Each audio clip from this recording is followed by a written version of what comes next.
Earlier this year, while at the racetrack, the 1ZZ in my MR2 failed, pretty catastrophically.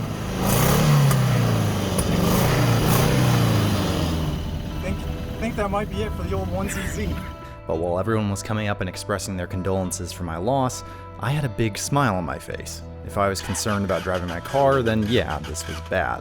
But from a YouTube perspective, this was what I'd been waiting for. Finally, we could get rid of the gutless 107 wheel horsepower 1.8 liter and move on to the swap I'd been waiting for almost a year. Around the same time this year, I picked up a dream car of mine, a Honda S2000, or I guess I could say the shell of an S2000. I bought it without any engine, transmission, a beaten up body, and a missing interior. A fixer-upper, for sure. I don't intend for this S2000 to become another car that I strip out and modify to be fast at the racetrack. I want to learn what it takes to bring a vehicle from track car to livable street car, with everything focused around the driver and the driving experience, including the engine. And now finally we have here in my garage 2 engines for my 2 poor, neglected, abused convertible twins. These 2 cars have had kind of a weirdly similar trajectory up until this point, but now their paths are going to diverge pretty significantly. Let's talk about the MR2 first. Now, when we're talking about the 3rd gen MR2, the Spider, the main issue that we face is the engine. The 1ZZ makes all of 107 horsepower and is just absolutely gutless. So often people will try and fix that problem by doing an engine swap, the most common of which would be the 2ZZ. This is also a Toyota engine, 1.8 liters, but it makes 50 to 60 more horsepower and has a lot more RPM to play with. What I consider the downside of this engine is that it seems like a lot of investment for only 180 crank horsepower, and if you want to make more power than that, you're kind of already at the limit of the motor. Now, the more ambitious swap would be a Honda K-Series. This is a very famous engine swap, of course, and you can make absolutely as much power as you want to with it with a huge aftermarket. But unfortunately, because this swap is so ubiquitous, it's also kind of played out, and there just seems to be something weird about putting a Honda engine into a Toyota. If only Toyota made their own version of the K-Series. Well, as it turns out, they do, kind of. This is a Toyota 2AR motor, and this really is Toyota's answer to the K-Series. This motor is found in just about everything, including the Camry, the RAV4, the Avalon, Scion TC, some Lexuses. This one actually literally came out of a Camry.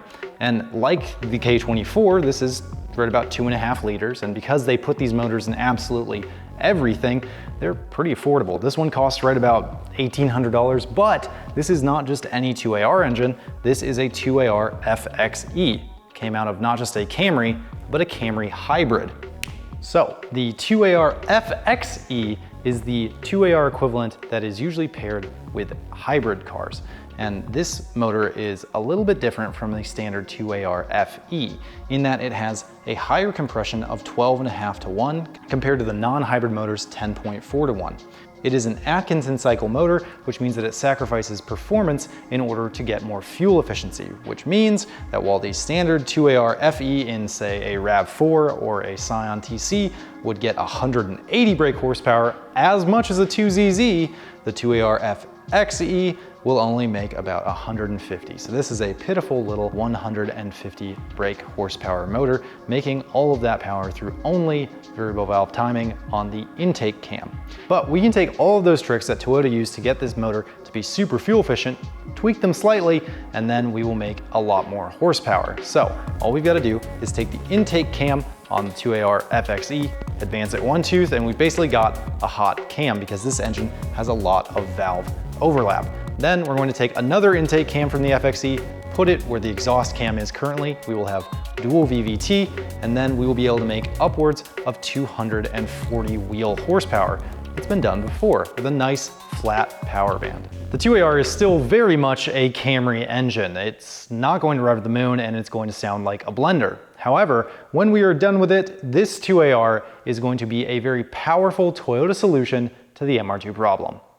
Although, if you're sad that we're not going to have a low displacement, high revving motor, may I direct your attention to the S2000. While the 2AR MR2 is more of just proof that Toyota can make a competent motorsports engine, the S2000, on the other hand, is just supposed to be a driver-focused passion project, which is why I went and got the most intoxicating K-Series I could possibly get. And that is this. This is a K20 A3 out of an RSX.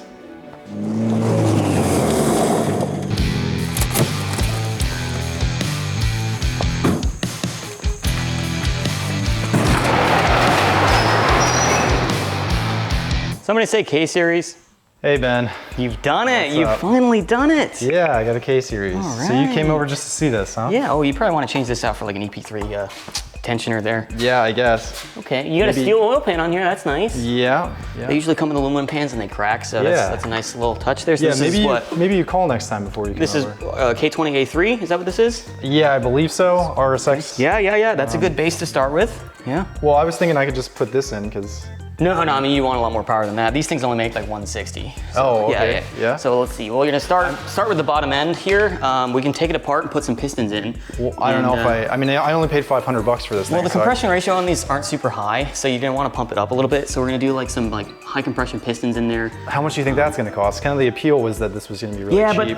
but these things have so much potential. Like the ceiling is so high, you really wanna do that in there. And then if you're gonna rev it out higher, you're gonna want a Type S oil pump. What does that cost? It's really not that much, actually. A bunch of companies make some kits for it, so we're gonna do a Type S oil pump. Okay. And But this head is like getting stuff right. yeah, no, I mean, these are, I don't think they're a 3-lobe cam. If we could just take a look in the oil thing here, you can see if it's a 3-lobe cam. Okay, you can. I don't think it's got that like real VTEC in it. This is like iVTEC or something. Okay. So generally you'll want to change this out for like a K20 Z3 head. Okay. That's out of an 8th gen Civic Si. I've got one here that I brought for you. Just out of my inventory, so we'll put that on there. Where did you get this? I just had it laying around. You can pay me back, it'll be all right. Oh, good, yeah, okay. This is the hot setup. This is what I ran 2 years ago before it was illegal in the new class that I ran because it's so good. Okay, this head flows more. So Gotcha. yeah, and then you'll probably change the cams out on here.